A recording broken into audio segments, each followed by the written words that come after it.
In the year 2063, humans' bad treatment of the planet has raised the sea levels to the point where most of Earth is flooded now. Only 2 continents remain, and currently they're fighting a war over land and resources.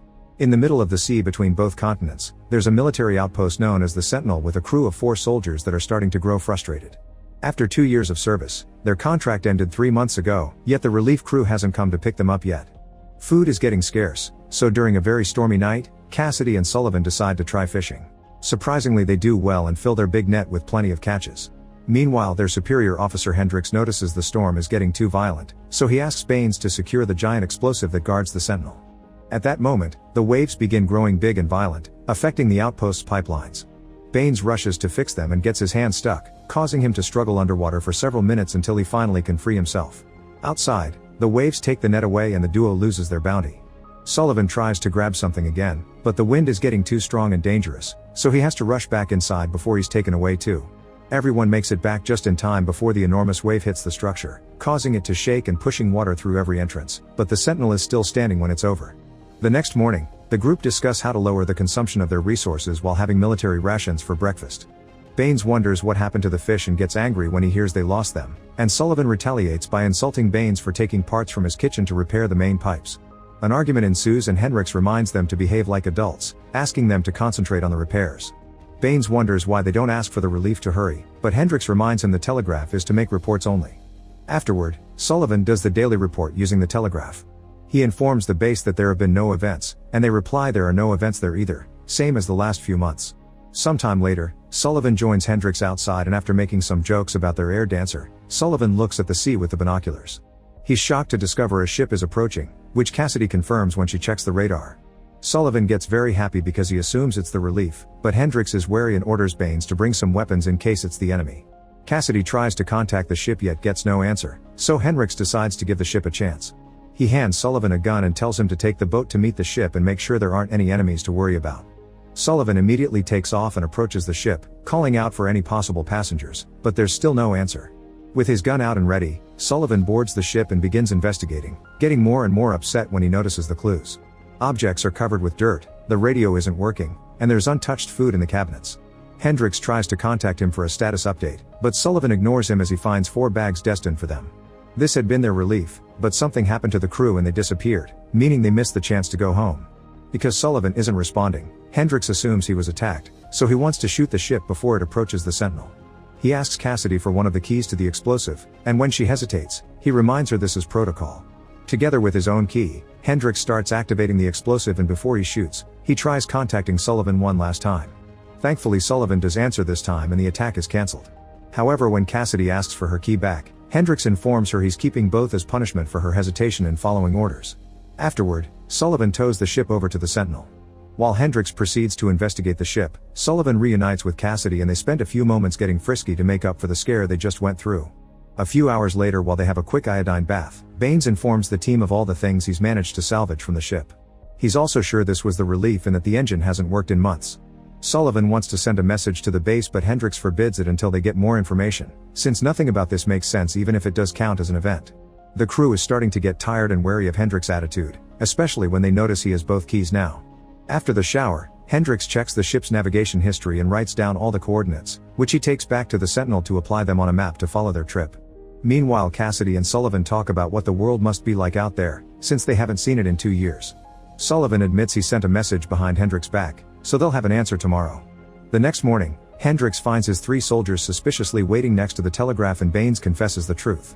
Hendrix intends to scold them for it, but at that moment the machine receives an answer.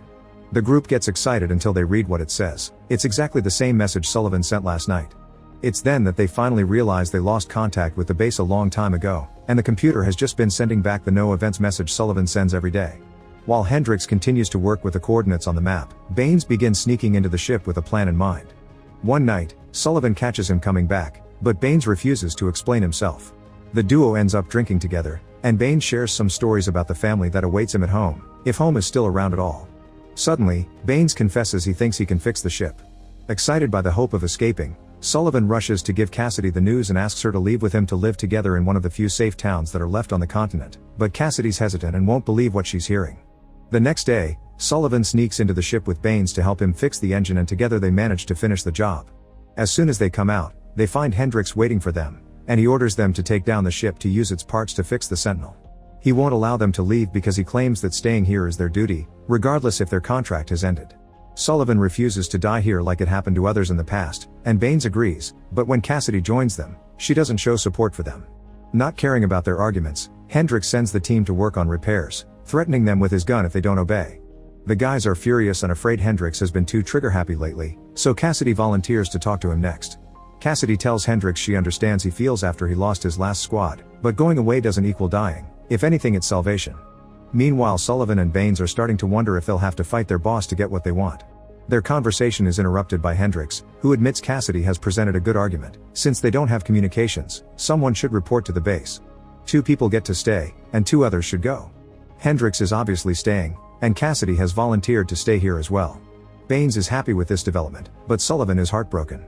Moments later, Sullivan talks to Cassidy in private, trying to convince her to come as well, either by replacing Baines or disobeying Hendrix.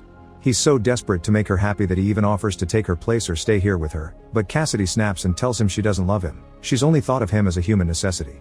A devastated Sullivan rushes out of the room, and Cassidy breaks down in tears.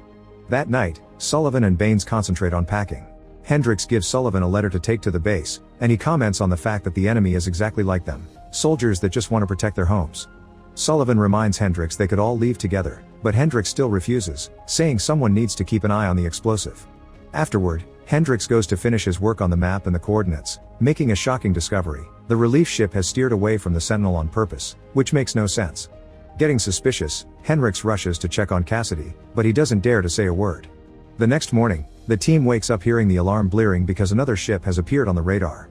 The men rush to get on their positions to defend the Sentinel, and Cassidy tries to get in contact with the ship to no avail. This time Hendrix refuses to send anyone and orders the team to shoot, but their first bullet misses. While they're getting ready to reload, Cassidy notices their ship is missing at the same time Sullivan and Baines finally get to see it clearly once the fog goes away. They refuse to shoot again, but by the time Cassidy comes to warn them, it's too late. Hendrix has his gun out and hits Baines with it. It was Hendrix that put the ship back out last night, and to prove he's being serious, he shoots the air dancer.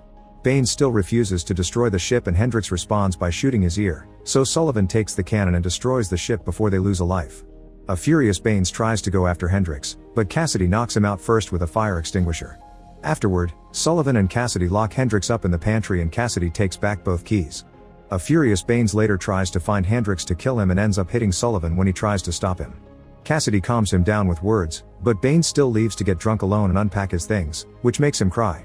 Sometime later, Cassidy mentions Hendrix needs his iodine bath, but Baines refuses to let him out and announces he quits. Sullivan tells Cassidy that they have no choice but to go through every single channel on the telegraph until they find one is working, and Cassidy takes the chance to confess she hadn't meant what she said about him. She had only wanted him to leave without having to worry about her, but Sullivan is hesitant to accept the excuse. Later in the afternoon, Sullivan takes some food to Hendrix and wonders why he changed his mind about leaving. Hendrix shares the information he got from the coordinates. The relief ship was here 3 months ago like it was supposed to, but something made it move away. This means there's a traitor among them that wants the explosive. Sullivan doesn't believe him and leaves, locking the door again. While Sullivan spends the rest of his day sending SOS messages to every channel, Baines keeps on drinking and tries to keep himself busy in his workshop, but he soon loses his mind and destroys everything he's built. Later in the evening, Cassidy shares with Sullivan a picture of her as a kid with her family, explaining they were killed by the enemy when she was still a child. The next morning, Baines finds Cassidy sleeping in the comms room. As he spouts nonsense about a missing future, he attacks Cassidy, making it seem as if he wants to take advantage of her. After some struggle, Cassidy manages to push him away, not realizing Baines has stolen the keys. Then Cassidy goes looking for Sullivan to tell him what happened, but at that moment Baines' voice can be heard through the speakers announcing that he'll activate the explosive. Sullivan and Cassidy rush back to the comms room and try to calm him down, mentioning his family as a reason to keep living. Baines cries as he steps away from the controls, but after Cassidy takes back the keys, Baines admits he just forgot the last digit of the activation code. Sullivan thinks it's time to let Hendrix out, but Baines has shocking news. He tried to kill him earlier, but when he entered the pantry, Hendrix was gone. An open window indicated he had ended things for himself. When Cassidy and Sullivan check the pantry, they're devastated to see Baines said the truth. Not being able to deal with his grief, Sullivan reads the letter Hendrix had written to the base, and he's shocked to see Hendrix had requested for his command to be extended. Afterward, Cassidy shows the now clean workshop to Sullivan to prove Baines is feeling better and is building again. Baines confesses his wife had been pregnant and he never got to meet the baby, which causes Sullivan to easily forgive him for the drunk outburst. Baines shows his gratitude with a hug before getting on the boat to go back to salvaging stuff from the sea. Cassidy is going with him, so Sullivan gives her a gun just in case, and Cassidy thanks him with a kiss. Moments later, Sullivan decides to try fishing again, and when he pulls up the net he discovers Hendrik's body with a wound on his head, meaning someone killed him and there truly is a traitor with them. While Sullivan runs to check on his friends' profiles for clues, Cassidy stares at Baines in the boat, putting together a plan. Next, Sullivan checks on Hendrik's map, coming up with a theory. As a storm begins brewing, Sullivan checks the beacon outside and confirms it can be taken off and moved around. This means someone took the beacon away in the boat and made the ship follow them instead of going to the Sentinel, explaining the coordinates. Then that someone killed the relief team and let the ship float away. A few hours later, only Cassidy comes back from the little trip saying that Baines accidentally fell and died while trying to grab some plastic. Sullivan immediately guesses she killed him and she was the traitor all along, however he's too scared to say anything yet. The next morning, Cassidy wakes up alone in bed. Sullivan talks to her only through the walkie-talkie, explaining he knows she killed everyone and that she's spying for the enemy, but he won't let her have the explosive. Cassidy then realizes she's missing the keys and runs to the comms room, where she finds Sullivan in the middle of activating the explosive. Since they have no future, he doesn't mind blowing the Sentinel up with them still inside. With Sullivan holding her at gunpoint, Cassidy tries to explain people in her homeland are suffering and she hated lying to him, but Sullivan doesn't believe her and activates the explosive. However, instead of exploding, the machine displays a funny little phrase that Baines liked to repeat, which makes them realize Baines reprogrammed the explosive so nobody can use it for destruction. In the end, Sullivan and Cassidy have a little talk. They agree that no matter what side of the war comes, they'll protect the Sentinel together and keep on surviving. Make sure to subscribe and turn on notifications so you can watch more videos like this. Thanks for watching.